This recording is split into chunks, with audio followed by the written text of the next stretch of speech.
Welcome to Candlelight Mysteries, a place where shadows whisper secrets and every flicker of the flame hides a tale untold. Tonight, beneath the glow of a single candle, we will journey into a story filled with suspense, secrets, and timeless intrigue. Before we begin, I'd love to know a little about you. Where are you listening from, and what drew you to the world of mysteries? Share your thoughts in the comments below, and let's build a circle of mystery lovers together. If you enjoyed tonight's tale, don't forget to subscribe and join our growing Candlelight Mysteries family. Here, every flame carries a story waiting just for you. Now let us step quietly into the darkness and begin. Chapter 1. Storm over Raines Point. The wind came in long, seething breaths from the Atlantic, pressing the sea into dark furrows and hurrahing against the cliffs. On that headland known as Raines Point, the manor house of the late Miss Margaret Raines stood like a black chess piece upon a slate board. Tower, gables, and a lantern window glowing faint as a coal in a grate. Hercule Poirot, in a well-cut overcoat and an immaculate bow tie that refused to wilt even in salt air, stepped from the hired motor car and tilted his hat to the storm. "English weather," he murmured to himself, "has no little grey cells. It is a creature of impulse." He smoothed his moustache, symmetrical, elegant, and allowed the butler to guide him in. Inside was warmth and a perfume of old beeswax, upholstery, and the faintest thread of something floral. Lilies, perhaps, from a vase below a portrait of Margaret Raines. In the painted oval, she was a woman of austere grace, high cheekbones, a decisive mouth, eyes that might have smiled if she had allowed them to. They were waiting in the drawing-room, which had tapestries like dusk and a fire of applewood that snapped in small, courtly bows. Sir Peregrine Vale, the family solicitor, stood with his back to the hearth, neat beard, pince-nez, a waistcoat that spoke of order. Beside him hovered Elspeth Raines, the late lady's companion and second cousin once removed, tall, composed, with an efficient smile that was almost apologetic. Lionel Raines lounged with a cigarette, all charm and too much cuff, a nephew who carried debts like confetti. Dr. Beatrice Holloway, in a practical tweed coat, observed everything with the cool mercy of a physician. There was Madame Colette Marchand as well, Parisian art dealer, perfume like citrus rind, gloves the colour of black cherries, who claimed friendship with the deceased, and Angus Keel, the caretaker, whose hands were large as spades and whose eyes were as steady as lighthouse lamps. 7 living faces, each reflecting a different angle of the same storm. Elspeth was first to greet him. "Monsieur Poirot, thank you for coming to such a desolate edge." Miss Raines admired your method. "You are amiable," he said, bowing slightly. "I come as a witness only, n'est-ce "To be present at the reading of a will." Sir Peregrine cleared his throat. "A will and perhaps a codicil." Miss Raines was a woman of revision. "Alas, these papers should have been opened last week, but certain documents were delayed in transit." He touched his briefcase, brown leather with a brass lock, polished by habit. "We will begin after dinner." Lionel gave a theatrical shiver. "So many legal ghosts gathering at the feast." "Ghosts," Angus Keel muttered. "Walk more on this coast than lawyers, sir." Poirot's gaze travelled. On a side table, a silver barometer lodged its mercury between Change and Stormy. A knitting basket lay beneath a lamp. Inside, folded parchment-coloured paper peeped like a shy letter.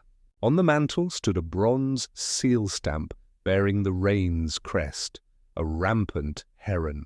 There was also a small stain on the carpet, not blood, but wax, candle wax, dripped and hurriedly scraped.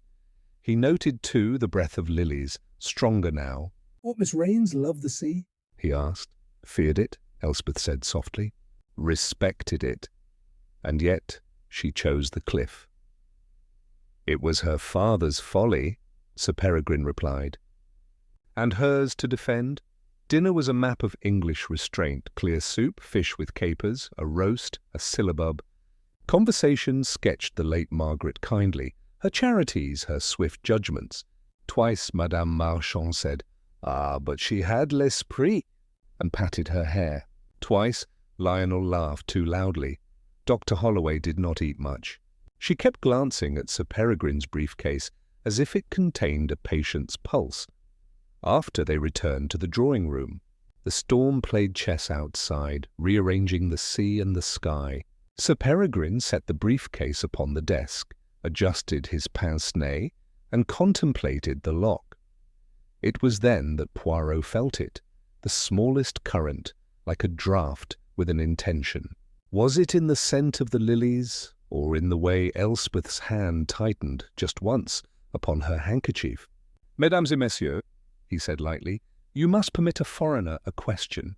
You have in this room the portrait of a lady, the seal of her house, the instrument of her will, and the mercy of a storm." What detail would you have noticed in this moment? No one answered. Somewhere deep in the house, a door clicked with a delicate finality, as if the manor itself had closed its eyes. Foreshadowing, if anyone had been listening, the will would not be read that night as intended. There was another document waiting, one written in haste, folded in secrecy, and carrying the weight of a cliff. Chapter 2. Tensions. Minor clues. Sir Peregrine opened the briefcase with a civility that matched his beard. He took out a portfolio of vellum tied with striped tape. Miss Raines's last will, witnessed 6 months ago. There may be a codicil, as I have indicated, composed in the fortnight before her death. If included, it will be here. He tapped the portfolio. Madame Marchand leaned forward, bracelets whispering. "And what does it say, this last will? Let the pictures, those 2 Gardies, and the small Renoir come to me, perhaps." "My dear madam," Sir Peregrine said, a trifle starchily, "the contents will be revealed to those entitled." "Speculation is ill-bred," Lionel yawned. "Ah, but I am quite depraved, my dear Vale. I shall speculate. Aunt Margaret intended to keep her fortune in the family." "She always thought charity begins at home." "Charity does not," Elspeth said, "cover gambling debts." Lionel's smile turned feline. "Touché, cousin." Dr. Holloway rested her teacup. "Miss Raines spoke to me often of her charities, a hospital wing, a school for girls. She did not, I think, regard money as a toy." Poirot, meanwhile, drifted near the side table.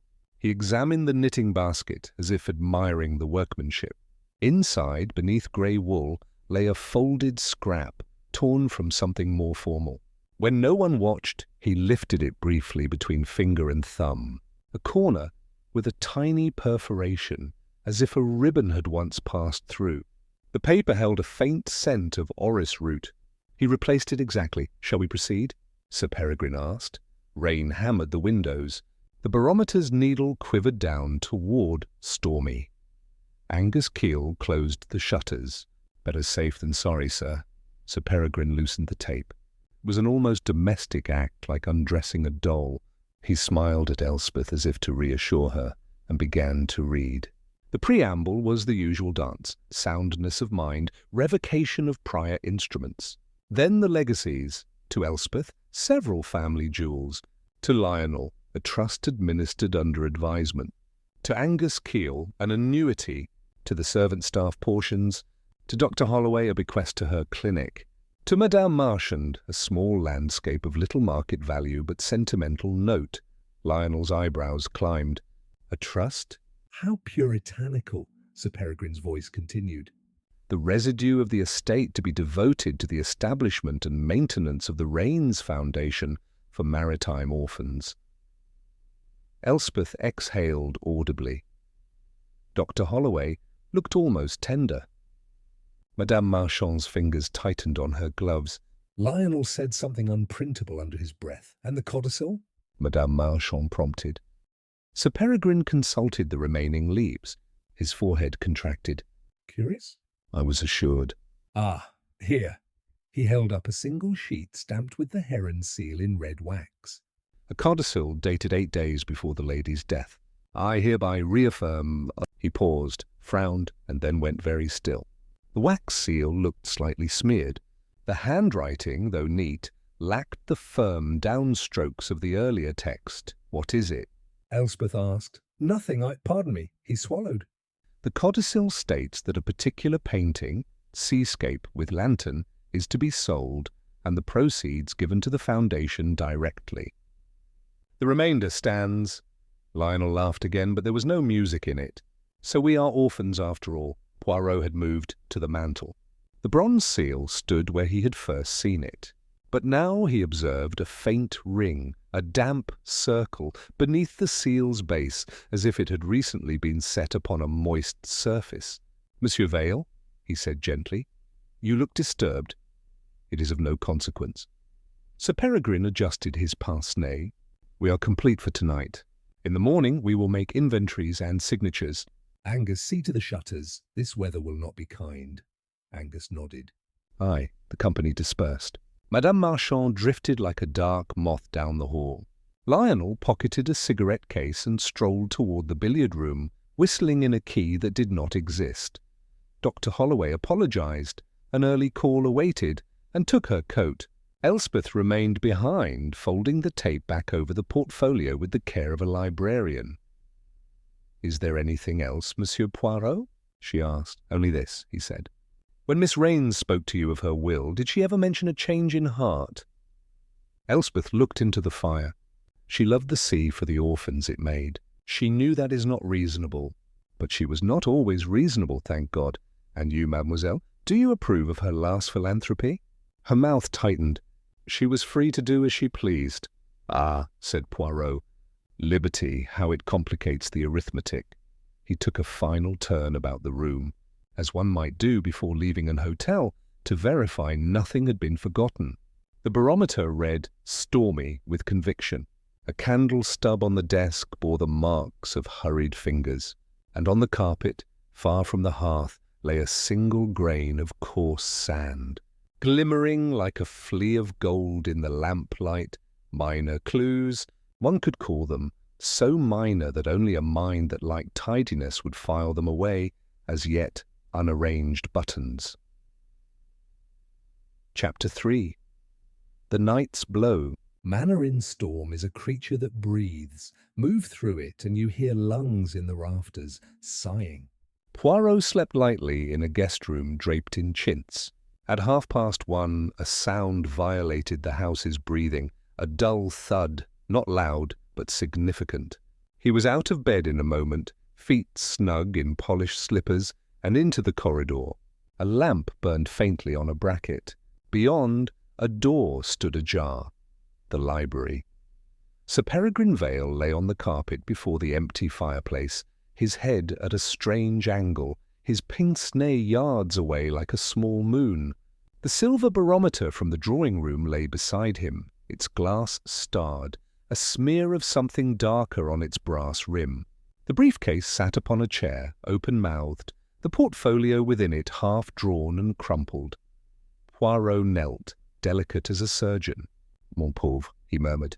But Sir Peregrine had been struck at the temple and was quite dead. Footsteps, then voices.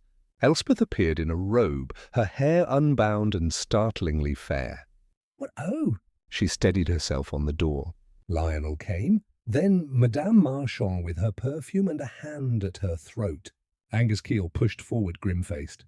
Finally, Dr. Holloway, breathless and collecting herself as she dropped to her knees.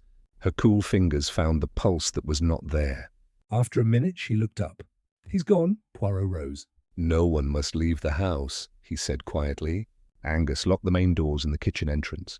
"Lionel, if you please. The telephone, I must call the constabulary." Lionel went without protest. His face had lost its playfulness. Poirot turned to Elspeth. "Mademoiselle, a sheet, a clean one, if you will be so kind." She returned swiftly with linen, which Dr. Holloway arranged. Poirot, meanwhile, made his tour of the room. A window was unlatched by a fraction. The curtains moved like dark fish. On the desk, wax crumbs lay near the bronze seal. The wax, he saw, was not red this time, but a paler, hastier brown. On the hearth, a slipper print, small, pointed. Opposite the desk, an old ship's clock hung, a souvenir, its hands frozen at 1:22, though in the corridor the bracket clock disagreed, declaring the time 1:31. Lionel returned. "Lines down," he said. "Storms flung the wires to the gulls." "Ah." Poirot nodded. "Then until dawn we are an island." "Who would do such a thing?" Elspeth whispered. Sir Peregrine was Only doing his duty. Madame Marchand made a small French gesture. "Sometimes, mademoiselle, duty is an insult." Angus's jaw worked. I was in the kitchen when I heard it, that thud. Checking the scullery windows. I came straight away. An eye from the East Passage, Lionel said. I hadn't even lit a cigarette. I from my room, Dr. Holloway added. I heard footsteps running, light footsteps, before the thud. But the house is full of noises tonight. And you, Miss Raines? Poirot asked. I was awake, Elspeth said, colour rising. I could not sleep. I heard, yes, footsteps, then someone brushing past my door. Then silence and the sound you heard. Which door is yours? Second along the corridor. He filed the distances in his mind. Then with a sigh he addressed the room. We are none of us at ease. Sir Peregrine is murdered.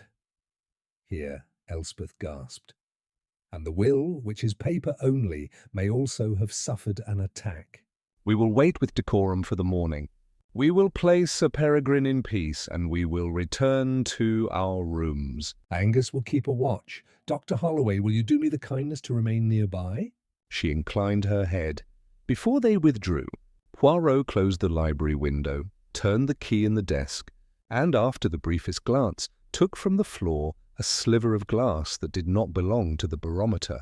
He also noticed upon the hearth-rug a thin hoop of gold wire, as if from a ribbon's clasp. He did not pick it up yet. There are some objects that prefer to be collected under witnesses. They bore Sir Peregrine's body to a side room that had once been a schoolroom, and now smelled of chalk.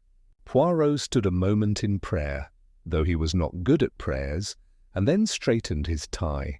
It is always, always, he said to the shuttered windows, because of something very small. Chapter 4. Interviews at dawn morning in a stormed house is like a face after weeping. Paler, clearer, yet marked. Angus brewed a strong pot of tea. The clatter of cups made a sound like courage. Poirot convened them in the breakfast room. Outside, the sea had climbed down to a duller blue. Gulls sailed at eye level like envelopes that refused to be delivered. Before the police can arrive, Poirot said, we must keep order. I will ask each of you certain questions. They are simple. The little grey cells cannot bear confusion, he began with Lionel. The young man had shaved, but badly. His hands trembled when he reached for toast. Your relations with Sir Peregrine? Cool, Lionel said. He was my keeper, more or less. He held the purse strings on the trust. I am not ashamed to say I dislike being infant-sat. Where were you between 1 o'clock and 1:30? Billiard room. The clock in there struck 1. I practised a little. I heard the storm. I think I hummed. Then I went to the corridor when I heard a noise. That's all. No one saw you? I am not a pantomime horse, Monsieur Poirot. Poirot only smiled. The shoes you wear, are they the patent leather for dancing? Lionel glanced down. Yes. Thank you. Next, Madame Marchand. She dabbed at her eyes, though they were dry. Sir Peregrine was courteous but provincial. He would not sell to me that which I desired. The guardi? No. It was the small seascape with lantern, a trifle, yet it spoke.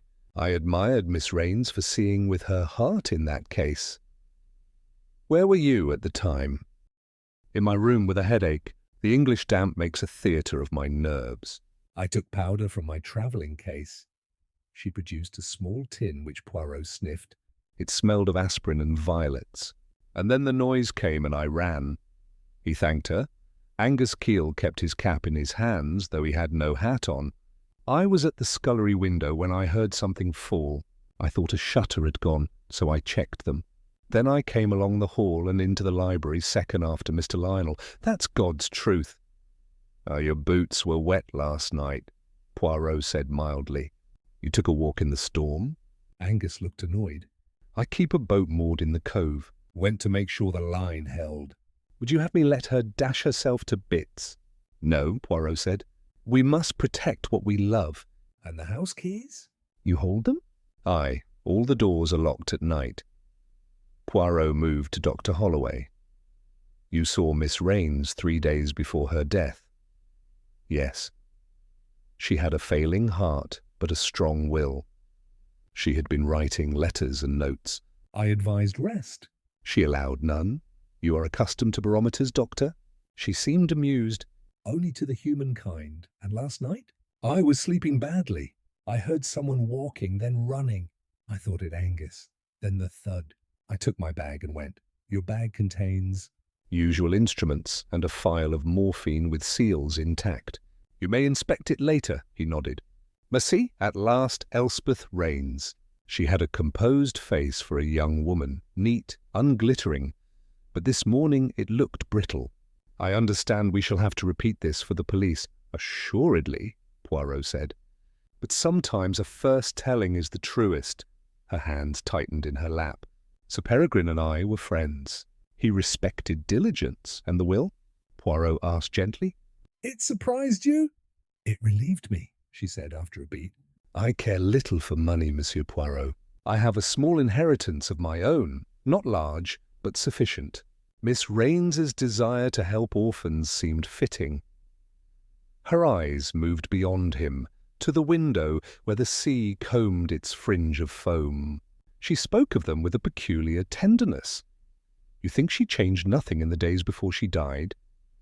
I think she regretted only the haste with which others live. Where were you at the time? In my room, reading. I heard someone pass by. They moved lightly. Then the thud. I came. What were you reading? A volume of Pascal. Très bien, said Poirot.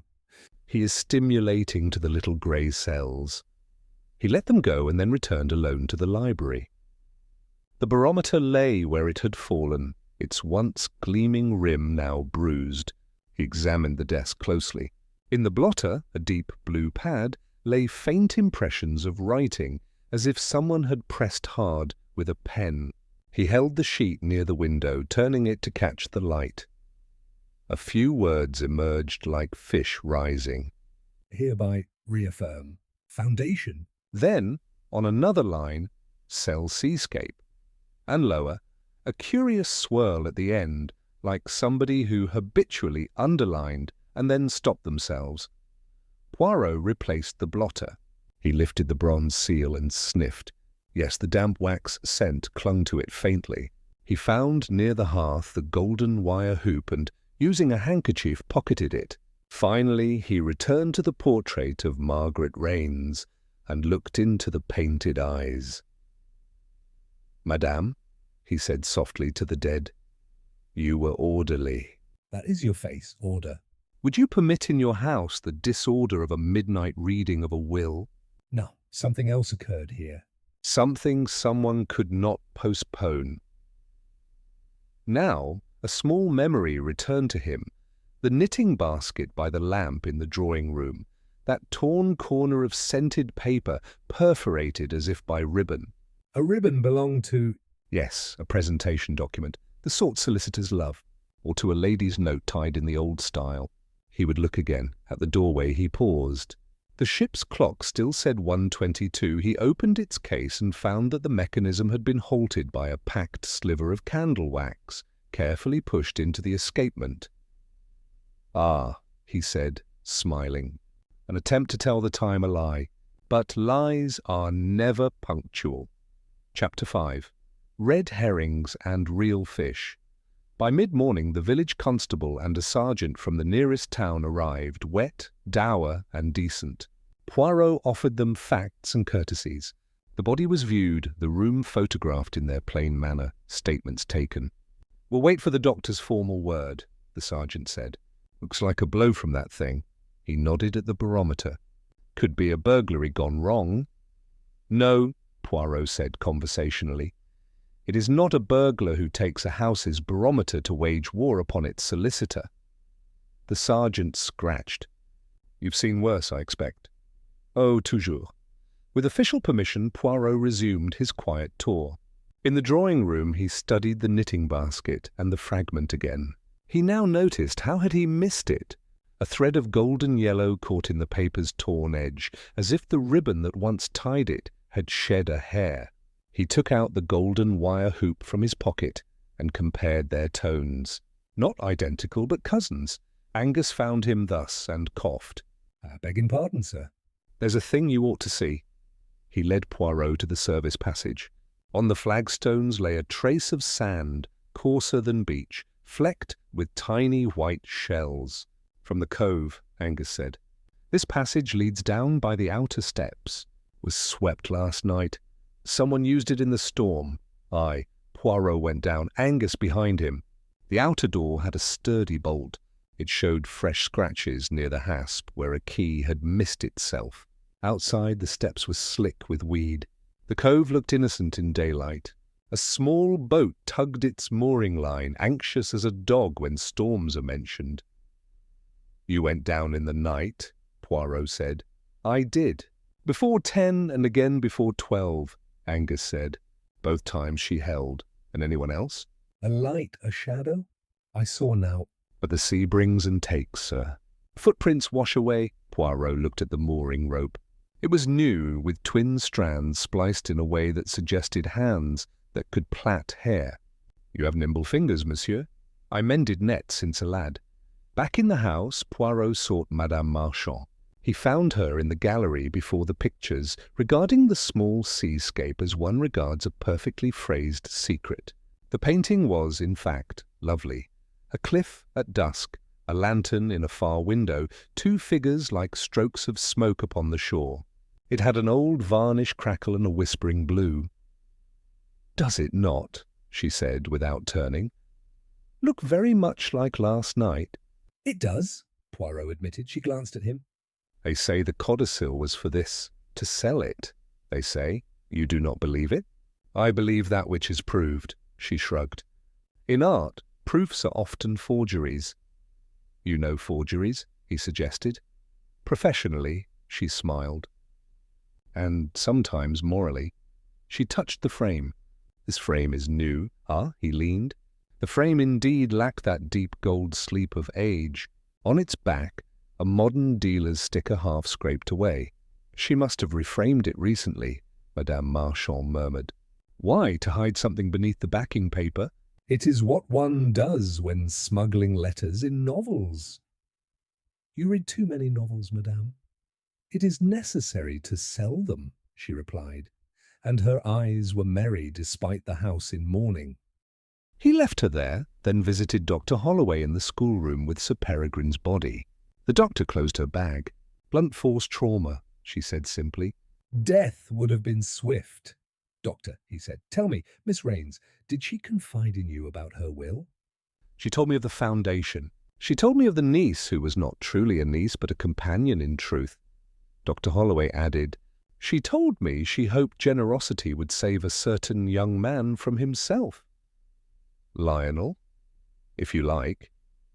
She did not mention changing the will. Dr. Holloway's mouth sharpened. If she had, I would not be free to say so. Because of professional secrecy. Because of kindness, the doctor said. At noon, Elspeth sought Poirot.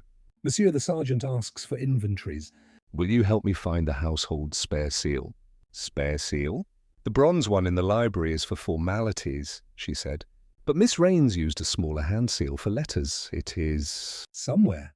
They searched the little writing room off the gallery. In a drawer lay papers tied with ribbon, golden yellow, narrow as faith. Poirot lifted one. It shed a small hoop of wire. He glanced at Elspeth, who had turned away to a cabinet. She said rather too fast, I do not see it. Nor I, said Poirot. He let the ribbon fall back like a snake into its nest. He asked gaily, Tell me, mademoiselle, do you smoke? No. Then who among us smokes the cigarettes with the faint violet paper? She blinked. Madame Marchand, surely? Perhaps, he smiled. But last night in the library, when I knelt by the late Sir Peregrine, I smelled, not Madame's violets, but orris. Orris, such as perfumes a writing paper. Yours? Elspeth lifted her chin. A lady's desk does not commit murder, Monsieur Poirot. No, he agreed. But sometimes it provides an alibi. Chapter 6. The shape of the lie the police had done their duty. The Manor felt more itself in the afternoon, a house again, not a stage. Yet pieces refused to lie down, the stopped ship's clock, the barometer's bruise, the sandy trace in the service passage, the hasty wax beneath the seal. Poirot sat with tea and arithmetic. He listed motives as a schoolboy lists irregular verbs. Lionel Raines. Motive. Money means young strength, access, opportunity, alone in billiard room. But the print on the hearth had been small, pointed, not the shoe of a man who favoured patent leather. Madame Colette Marchand. Motive. Art. Desire to possess or to sell. Means unknown. Opportunity, alone in room with a headache. A woman of drama, but would she risk English prison for a painting? Perhaps for a letter under the frame. Dr. Beatrice Holloway. Motive, none obvious, barring some secret with Miss Raines. Means medical knowledge, opportunity, proximity. But the attack had been clumsy, not clinical. Angus Keel. Motive, loyalty, which is no motive. Resentment, perhaps. Means strong arms, opportunity, prowling for shutters and boats. Yet he had the calm of a man who knew the sea would alibi him if it could speak. Elspeth Raines. Motive. This was the delicate one. She spoke like a person who had convinced herself she wished for nothing. Such people sometimes wish for everything. Means light steps, familiarity with the house, opportunity awake. The tiny print upon the hearth, the orris-scented paper, the ribbons that shed their small gold hoops. He went to the gallery and looked again at the seascape with lantern. On impulse, he lifted it from the hook with great care and examined the back. The dealer's sticker read, Montague Fine Frames, St. James's. New nails secured the backing paper. He turned to call for Angus, but the caretaker had already arrived, as if summoned by a change in air. "Would you fetch a small knife?" Poirot asked. Angus hesitated. "If it's police business, it is justice." Angus went, returned, and delicately lifted the backing. Inside, between canvas and paper, lay nothing. No letter, no jewel, merely dust that smelled of linseed and thyme. Poirot felt a pang of disappointment, a larger thing than expected. "Forgive me," he told the void. I read too many novels. But as Angus reaffixed the backing, Poirot's eye caught something on the gallery floor, glimmering. He stooped and lifted a shard of clear glass, not from the barometer, whose glass had starred, but not shattered free, but from something finer. He turned it in the light. On its edge clung an invisible smear that, when he breathed upon it, bloomed faintly, not of violets, not of smoke, but of orris. He walked straight to the little writing room. Elspeth looked up from a ledger. "Yes, your inkstand," he said. "It is charming." It was my mother's. She glanced at it, a dainty crystal with a silver lid. The lid had a hairline crack. "It fell last night," she said. Her voice was very calm. "I put it right. In the night? I wrote a letter late." "Ah, he left her?" "And found Dr. Holloway in the hall." "But doctor," he asked, "you spoke of letters Miss Raines was writing before her death. Did she burn any?" "She kept a tin in the hearth for such paper rituals," Dr. Holloway said. I scolded. "Smoke is bad for the chest." "In the library hearth," he said. "I found none. Perhaps the rituals were elsewhere." "In the drawing-room, perhaps," she said. Poirot returned there and peered into the ashes. Yes, a few charred curls remained, black as plover. He teased one out with the tongs. On it, scarcely surviving, was the phantom of a seal, not the bronze heron, but a small oval, faint as if pressed by a lighter hand.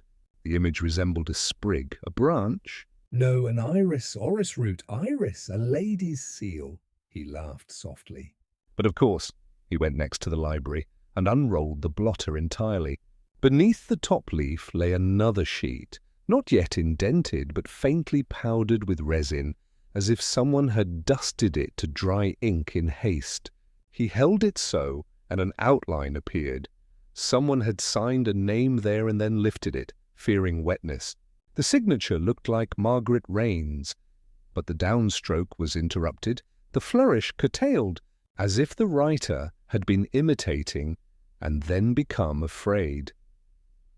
Poirot looked at the ship's clock and the plug of candle wax in its works. He looked at the barometer and its smear. He looked at the portfolio in the briefcase with its ribbon out of sorts. The shape of the lie revealed itself like a coast in fog. It was not about a painting for orphans. It was about the will itself, its date, its contents, its authenticity. He went to find Elspeth, but it was Lionel who intercepted him, pale and brittle. "I've decided," Lionel blurted, "to tell you something not strictly to my credit." Poirot spread his hands. "I did go out last night." For a moment, down the service passage. I wanted air. One can feel quite pressed in this house. You went to the cove, yes, only to smoke. Don't scold. After 5 minutes I came back. That is all. You saw no one? No one, Poirot nodded. Bong. It is good to confess the little sins before the big truths arrive. Chapter 7. The pressure rises. By late afternoon the storm relented enough for a proper inspector to come by motor. He was square-faced and patient, and he had read in newspapers about Poirot. If you've seen things, he said, say them plain. Poirot preferred to say things elegant, but he obliged. Monsieur Vale was murdered in the library with the barometer. The time is not surely 1:22. The ship's clock was stopped with wax. We assume the hour lie. A window stood open a fraction for a draught to fool the smell. The murderer's foot left a small pointed print on the hearth. A lady, perhaps, though fashion corrupts such certainties. Candles were used. Wax dripped on carpet and clock. The bronze seal in the library smells faintly of new wax as from a hurried imitation. The codicil that Monsieur Vale read was likely forged. The inspector whistled softly. By whom? By one who had access to Miss Raines's hand, to her papers, and to a smaller seal, an iris perhaps. One for whom orris scent is a habit, one who could write late and carry a respect for order, folded like linen. Miss Elspeth, the inspector said bluntly. Poirot did not answer. There is more, he went on. The cove's sand on the passage flags. Someone went out during the night. Angus, yes, but also another. A cigarette case with violet papers belongs to Madame Marchand, but the room's ghostly aroma last night was not violet, but orris. An inkstand was cracked, glass shard on the gallery floor. A ribbon leaves a hoop of gold wire. This I found near the hearth. In a drawer of letters the same ribbon lives and sheds. And in the blotter, in the blotter, one sees the ghost of a signature that tried to be Miss Raines's and could not decide how to die. The inspector stared. You think the girl forged the codicil to protect the foundation? That doesn't lead to murder. It leads to discovery, Poirot said. At 1:30, whatever truly the hour, Monsieur Vale may have surprised her, altering something he regarded as sacrosanct. Then why kill him in the library and not before? Why the barometer? Because it was here and because the moment compelled. Much evil is done by furniture. But attend, one detail puzzles me still. What's that? Why the window open a crack? Not only for scent. It was used to create a draught, to quicken the drying of ink or wax, perhaps, or to carry away a match's telltale. Or, he broke off, eyes brightening. Or to carry ash. The ashes in the drawing-room belonged to letters sealed with an iris, but the library hearth held only a crumb of wax and the ghost of the seal of the heron. Someone destroyed 2 sets of papers, one private, one formal. The inspector said you could have been a policeman. Poirot looked pained. I am a private person.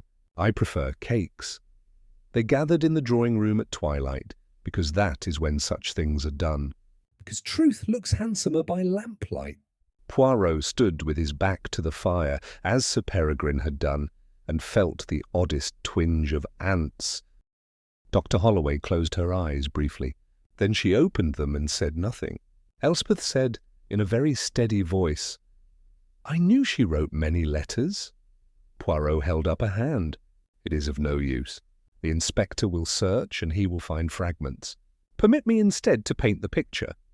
He pointed gently toward the portrait. Miss Raines was order.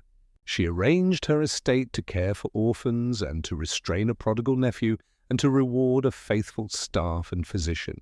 Yet she had a companion, Miss Elspeth, whom she also cherished and, I suspect, wished to protect from the world's cruelty without parading charity. In her last days, Miss Raines may have wavered, not from generosity, but from the instrument. She may have considered a codicil to simplify bequests. She may even have decided to leave the seascape with lantern to be sold at leisure rather than as duty. We cannot know. He lifted the portfolio. What we can know, the codicil read last night, is false. Its wax is wrong, its downstrokes timid, its seal smudged. In the blotter is the ghost of a signature that stopped itself. In the ashes of the drawing-room is the mark of an iris, which is the private seal of Miss Elspeth, and the scent of orris clings. In the gallery lay a glass shard from her inkstand, broken during nocturnal composition. And the golden wire hoop. Ah, mademoiselle, that is the tiny skeleton of the ribbon you used to bind your draft. Shed upon the hearth when you burned it. Elspeth's face did not change, but her hands laced and unlaced. You accuse me of forging Miss Raines's codicil? I accuse you of drafting one, Poirot said, and of being discovered by Sir Peregrine when you attempted in the library to substitute it. He surprised you. There was a struggle, no? And the barometer fell into your hands, her breath caught. No, Lionel said softly, astonished. Dear cousin, Doctor... Holloway's voice, very low, said, Careful, Monsieur Poirot. Poirot inclined his head. Perhaps, Miss Elspeth, you did not strike him. Perhaps another entered by the passage, another who feared that Sir Peregrine would expose a different scheme altogether. I have not decided. And so, before I name a murderer, I ask you to tell us what you meant to do. Elspeth stood very straight. I meant, she said with peculiar clarity, to save Miss Raines's intentions. She wrote the codicil in rough with me, yes. She hesitated about words, but not about purpose. When Sir Peregrine delayed the reading, and when he spoke of a change, I feared he intended to contest her wishes on some technical ground. I wrote a fair copy in her hand, an imitation, if you like, and Her control trembled. I meant to burn it, not to use it, once I saw I could not bear the lie. I burned it. The ashes, yes. But I did not kill him. Poirot's eyebrows rose. You burned the forgery, not the original. Yes. Then where is the original? In Sir Peregrine's briefcase, she said, and her eyes filled. And it said what he read. Poirot believed her. It was an odd sensation, like stepping on a stair that isn't there. He turned then to Madame Marchand. Madame, will you do me the courtesy to show us what lies inside your glove? She tilted her head. Inside my glove? Yes, your left glove has a small slit mended in haste, and inside is tucked a sliver of card. It is the dealer's label you scraped from the frame of the Seascape with Lantern, Montague Fine Frames. Why hide it? She laughed, low, admiring. Because I did not wish the inspector to see that I brought that frame myself last month. I persuaded Miss Raines to reframe the picture, and she allowed me because I sent her the gold leaf as a cadeau. She did not love the old frame. It was wormed. There is nothing more wicked than that. Her eyes gleamed. I am a sinner of frames only. Allons, Poirot said. We forgive you. He looked to Angus. And you, my friend, there remains the sand. But you have told the truth. You went to your boat and back again. Your boots did what boots will do. Angus nodded once. Poirot looked at Lionel. You, monsieur, went to the cove to smoke. You are a fool. But fools kill less often than we fear. You heard nothing because the wind heard everything, Lionel managed a shaky smile. Then, said Poirot, turning last to Dr. Holloway, there is you. You who keep secrets for your patients. You who loved Miss Raines in the way a doctor loves a good and stubborn soul. You warned me to be careful. Why? Because you knew Elspeth did not kill. Because you knew someone else was in the corridor before the thud. You said light footsteps. You spoke the truth. It was Miss Elspeth who ran from the drawing room in guilt for her forgery to the library to replace papers, then ran away again past your door. But the killer's footsteps, those were heavier, slower, and came after. Who? Whispered Elspeth. Poirot's gaze moved to the portrait. The person who loved order as Miss Raines did. The person who could not endure a lie touching the law. The person who would not permit a single alteration to stand if it smelled of haste. He returned to the library to check, and he found what? He found evidence of forgery, perhaps, and in righteous fury he confronted the forger. Poirot sighed. Monsieur Vale was a good man, but his temper, when it came to his duty, was volcanic. You think he killed himself by accident? Lionel said blankly. No, said Poirot. I think he died in a struggle with the one person who could not permit even the appearance of impropriety. Because that person feared disgrace worse than prison. Dr. Holloway said, name them. Poirot looked at the bronze seal, at the smear of pallid wax, at the ship's clock with its inserted crumb. He looked at the window latch. The murderer is the one who would arrange, like furniture, the evidence is after. Who knows wax and time and windows? Who suggested we needed a sheet for decency and remained in the room to doctor the scene? Who would place a bit of candle into a clock without superstition? He turned, very gently, to the doctor. You, Dr. Holloway. She did not move. Explain. You arrived with your bag, Poirot said. You found Sir Peregrine dying, but not dead. He had fought with Miss Elspeth no listen with her forgery, with her confession. He seized the barometer. She fled, he chased. He tripped, here the mark on the hearth, and struck his head. He might have lived perhaps with pressure, with aid. But you, doctor, you saw in an instant what would come. Scandal, ruin of the foundation, your patient's name in newspapers. So you acted. You eased his passing, perhaps only by withdrawing aid and not giving it. You arranged the room, the clock to stop at an hour that suited, the wax to smear the seal, to suggest another hand, the window for a draught to carry away what scent there was. You did not strike him. You curated his death. Dr. Holloway's face had the stillness of a winter pond. You say I let a man die. I say you decided, Poirot said, sorrow in his voice, which life was the more useful, his reputation or Miss Raines's legacy. You chose the latter. In choosing, you crossed a line. The inspector stepped forward, but Dr. Holloway lifted a quiet hand. No need. You have what you require. I will tell you the truth, because lies breed maggots. Sir Peregrine was not dead when I reached him. He was not far from it. An artery had torn, and the off chance, the very off chance, might have been life with damage. He tried to speak. He failed. I saw Miss Elspeth flee past my door, white as milk, before I ever entered the library. When I saw him, I thought, if he lives, he will destroy everything he and Margaret worked for. He will set court against public good. He will, she swallowed. It was not my decision to make, but I made it. I did not hasten his death. I simply let the tide carry him. Elspeth made a small sound. You then manufactured the rest, Poirot said softly. Why? To pull suspicion from the girl, Dr. Holloway whispered. I thought if the time were uncertain, if the scene were busy, the police would call it what they often do, a burglary, a moment of madness. I am a physician. I have often lied to save patients from themselves. It is a terrible habit. Contagious. The inspector's voice was rough. You admit to withholding aid, Dr. Holloway nodded once. I do. Poirot lifted a hand. Before you take her away, permit me one more truth. Miss Elspeth, did Sir Peregrine strike you? She shook her head violently. No, he did not touch me. He shouted he did, and I fled. He pursued. He stumbled. He fell alone. Poirot inclined his head, as if he had asked a question of arithmetic and found that figures matched. Then justice must divide itself between intention and act. Chapter 8. The Last Will explained 2 days later. Under a more courteous sky they gathered again. Now in the presence of the inspector, a magistrate, and a fresh-faced clerk. Dr. Holloway had not fled. She sat with hands composed and face pale. Elspeth looked like sleep had not yet closed her eyes. Lionel was quieter than fashion allowed. Madame Marchand wore black as if attending an opera composed for sorrow. Angus guarded the door as before, unpromoted and stalwart. The magistrate spoke of procedures.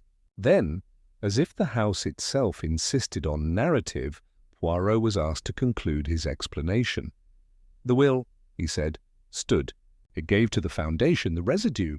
The codicil, properly executed, dealt solely with the small painting's sale to benefit the foundation directly.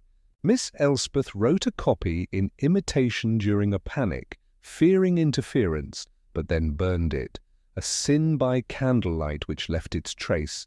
Sir Peregrine, a man of order, discovered her in the library, saw what she meant to do, and pursued her. In the pursuit he fell and struck his head. Dr. Holloway arrived and allowed nature to take him. She then obscured the scene. The inspector added, with professional sobriety, that Dr. Holloway would answer for that in law. The magistrate, with a human voice audible beneath his robe, said that intention both mattered and did not. Poirot said one more thing. There is an irony worth noting. The foundation.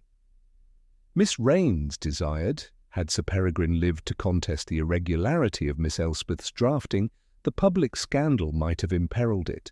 As it stands, Miss Raines's orderly will is unchallenged. The orphans will have their care, Elspeth whispered. At what price? A human one, Poirot said gently. And none of us escapes the bill. After formalities, Elspeth approached Poirot by the window. The sea had softened to pewter. The gulls wrote extravagant letters in the air, and then thought better of them. You could have kept my folly quiet, she said. Why did you not? Because secrets are taxes paid by the innocent, Poirot replied. Better an error admitted than a lie left to breed, she nodded. I suppose I shall leave Raines Point. You will stay, he said. Someone must see the foundation is born tidy. She looked startled. You trust me after... I trust you to be better for having failed. He smiled a little. Also, I suspect Miss Raines intended you to be strong on their behalf. She did not hire a mouse. Lionel drifted near. And me? You will sign your trust, Poirot said. You will serve on the foundation board. You will one day be proud of having been prevented. The English, they do not like being saved. Later they are grateful. Lionel's laugh for once was real. I shall try. Madame Marchand glided up, eyes bright. And the little seascape with lantern. It will be sold, Elspeth said quietly. Not to you, madame. Madame Marchand pressed a hand to her heart. Cruel girl. To the foundation, Elspeth finished, for more than you offer. She smiled, the first true smile of the week. We shall keep it until a collector who loves orphans as much as art presents himself. Poirot took up his hat. Now, he said, I must go where coffee is not an insult. Angus at the door touched his forelock. You'll come again, sir? If the weather promises to behave, Poirot replied. But the English weather, it keeps no promises. On the steps he paused and looked back. The house looked smaller in daylight. Grief often does, and pain, like storms, recedes. He thought of Dr. Holloway, of the barometer, of the clock with the bit of candle in its heart. He thought, with his own heart, that justice is not a neat room, however much he loves neatness. He descended, the wind lifting his coat. The sea breathed. The small gulls posted letters only they could read. Chapter 9. The Gathering of the Little Grey Cells. Final Reveal. That evening, in a quiet London room above a tea shop that respected pastry, Poirot set out his chessboard of facts for a final time. He often did this after cases. It was a devotional of sorts. Imagine him speaking now as if to an audience. Perhaps to you? Consider, he said, what detail you would have noticed in that first moment at Raines Point. The lilies, yes. The scent of orris in the paper. The barometer whose needle already leaned toward destiny. The candle wax, always the candle wax, scratched from carpet. The knitting basket hiding the corner of a ribboned paper. The bronze seal with a damp ring beneath. All small, all polite, each saying, "Notice me if you are tidy." Sir Peregrine Vale was killed by a fall, complicated by a blow from the barometer, in a struggle not intended to kill. The murderer-in-law is Dr. Beatrice Holloway, not because she dealt the blow, but because she chose to let life go. Yet the murderer in soul, there the law has no appetite, it tastes of pride. Pride of order in Sir Peregrine, which pursued where patience would have sufficed. Pride of righteousness in Dr. Holloway, which judged mercy by utility. Pride of fear in Miss Elspeth, which wrote a false line to protect a true aim. Pride is a spice that improves no stew. And yet, he continued, softening, the world does not end in neatness, though I would wish it. It ends in the attempt. Miss Raines wished orphans to be loved. That will stands. Lionel will mature. Madame Marchand will sell to some duke who pretends the painting is about storms when it is about windows. Angus will tie his boat with a better knot. Dr. Holloway will pay her debt and still save lives in memory, if not in practice. And Miss Elspeth will learn that good intentions must be carried not by the pen alone, but by the courage to face the law. He lifted his cup. To the little grey cells, he toasted, not without a touch of melancholy. They are good servants. But sometimes the heart must take the case. He set the cup down, arranged a pawn, and, you can see him, smoothed his moustache until every hair was a line obeyed. Outside, London shrugged on its evening. Inside, a small, symmetrical man prepared to travel, for there would be another storm, another house, another set of human sums that refused to add neatly. He would go. He would tidy what he could. He would leave the rest to the sea and you, listener. If you had stood with him in that room on that first night, with lilies and wax and a barometer watching like a small round eye, what detail would you have noticed in that moment? Chapter 10. Tides and Testament. The rain had spent itself by the time Hercule Poirot returned to Rain Point. A thin, sun-shot mist trailed along the headland like a veil that had changed its mind. In the coach lane, primroses were out, pale and determined. It was a month since the night of the barometer and the clock, long enough for newspapers to turn their pages and for the village to locate a news story about a fisherman and a gull. Poirot had not come for gossip. He had come because order, once restored, must be dusted. Elspeth Raines met him at the door in a sensible blue dress, a ledger tucked beneath her arm. She had the look of someone who had been working upon lists, a tonic for remorse. "Monsieur Poirot," she said, and her voice held both warmth and embarrassment. "You choose curious anniversaries." "I choose good pastry," he replied. "And Angus told me that Mrs. Keel bakes on Thursdays." She laughed, startled by laughter. "Then justice has an appetite." They took coffee in the morning room where a precise light fell upon the writing desk. The small crystal inkstand had been replaced by a plainer bottle. The room smelled faintly of lavender, English fragrance penitential. "The coroner was merciful," Elspeth said, answering the question he had not yet asked. Dr. Holloway received a suspended sentence and a lifetime ban from practice. The magistrate called it a grave error made in a moment of confused benevolence. She accepted the words as one accepts a vaccination. "And you?" "I have written to her every week." Elspeth's eyes did not waver. "I find that forgiveness requires a schedule." "Très bien," said Poirot. "It also requires envelopes." She tapped the ledger. "The Foundation's articles are filed. Lionel attends every meeting, late but attentive. He is, to his confusion, useful. Sir Peregrine's partners have endowed a scholarship for training foundling boys in seamanship in his memory. It is practical. He would like that. And the painting? Poirot asked. Your little window with a lantern.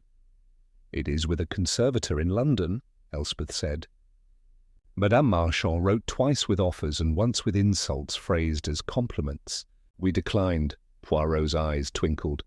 Then we will go to London, yes? I am curious whether storms dry differently in varnish. Before London, however, there was a small walk he wished to take.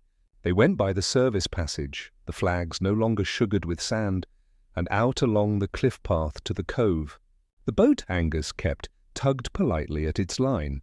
Angus himself straightened from a coil of rope and saluted with 2 fingers. Thursday, sir. Mrs. Keel's buns are in the oven. Then the world is redeemed, Poirot said gravely. How is the sea? As changeable as blame, Angus replied. But she's kind to those who mind her knots. Elspeth's gaze was on the water. I sometimes think I hear her, she murmured, like a great animal sleeping. Do not wake her, Poirot advised. Even the English weather needs its nap. They left Angus to his rope philosophy and took the afternoon train to London. In the conservator's studio, high windows, lemon soap, racks of paintings with their faces turned to the wall, a woman with quizzical spectacles greeted them. You have come for the lantern, she said, amused. Everyone does. Has it gone out? Poirot asked. On the contrary. The conservator guided them to an easel where seascape with lantern stood unframed, the canvas secured by small, neat clips. Under the studio light, the blue seemed to have learned grammar. The lantern in the distant window glowed. Of course it glowed. The painter had been a magician with yellow, but there was something else, something shy. We removed a layer of discoloured varnish, the conservator said, and with it a very faint overpaint across the far cliff. It hid a tiny brush mark, a monogram. Look there. She indicated the extreme right, where the painter had signed in the smallest of hands. M.R., formed like 2 waves crossing. Elspeth leaned forward. Margaret Raines. Margaret Raines, the conservator confirmed. Amateur, yes, but not incompetent. She learned on the coast, perhaps from some travelling master. I should think she painted this for herself before she made it a memory. Poirot smiled. So the lady made her own lantern. Elspeth's hand went to her throat. She never said. Some things, Poirot said. One says by hanging them where one can see. The discovery altered the arithmetic. A painting by a known collector's aunt is one thing. A painting by the lady herself, connected to a foundation and to a scandal that had already moistened the public eye, is another. Offers followed, the honest, the inflated, and the theatrical. Elspeth and the trustees chose a buyer of stern virtue, a sober university that agreed to display the piece with a plaque dedicated to maritime orphans. The proceeds, underwriting a decade of field nurses and small winter coats. Madame Marchand sent lilies, Elspeth reported in a letter to Poirot. I put them in the drawing-room for the scent, and then took them out for the memory. I do not think lilies should preside over paper again. Poirot read the letter in his rooms near Whitehall, nodded, and made a note. Lilies. Sensational. Lavender reform. He permitted himself a chuckle at his own categories. It would have been a satisfactory ending if ends were furniture that stayed where one placed them. But a fortnight later a small package arrived from St. James's sent by the framer whom Madame Marchand had patronized. Inside the paper lay an object Poirot recognized at once, a narrow slip of backing board with a child's scrawl upon it, stained with old glue. He read it twice and then a third time, not because the message was obscure, but because tenderness, when it appears on stage, looks like a miscast actor. The scrawl said, "For he did when I am cross with the sea." M. He took the board to Raines Point himself. He found Elspeth in the office of the new foundation, a room that had once been a upstairs nursery. There were ledgers on the table, maps on the wall, a small tin of biscuits because all good work requires sugar. He laid the board before her without preamble. She read the scrawl. Her mouth trembled. She did not cry. Some loyalties are dry. She meant me, Elspeth said, not asking. Yes, Poirot answered, because you could tell the sea no when she could not. Elspeth set the board in a drawer.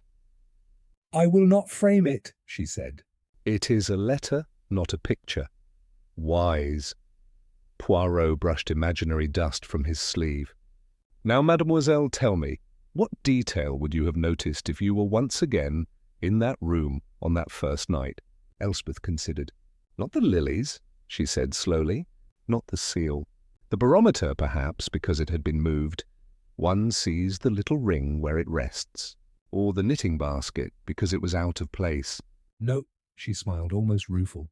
The clock. I would smell the candle before I heard the lie in the time. And you would be right, said Poirot. But remember also this, not all clocks must be corrected. Some we leave as they are to remind us. They walked the length of the corridor together. On the landing hung the portrait of Margaret Raines, newly cleaned, the iris blue of her eyes recovered from yellow varnish. The painter had not flattered the mouth. It was firm, almost severe. Yet in the corner, where shadows softened the jaw, a single stroke suggested kindness the way a lantern suggests a harbour. Will you stay to tea? Elspeth asked. I will stay to buns, he said, and the answer made her laugh in the old way. Tea was poured.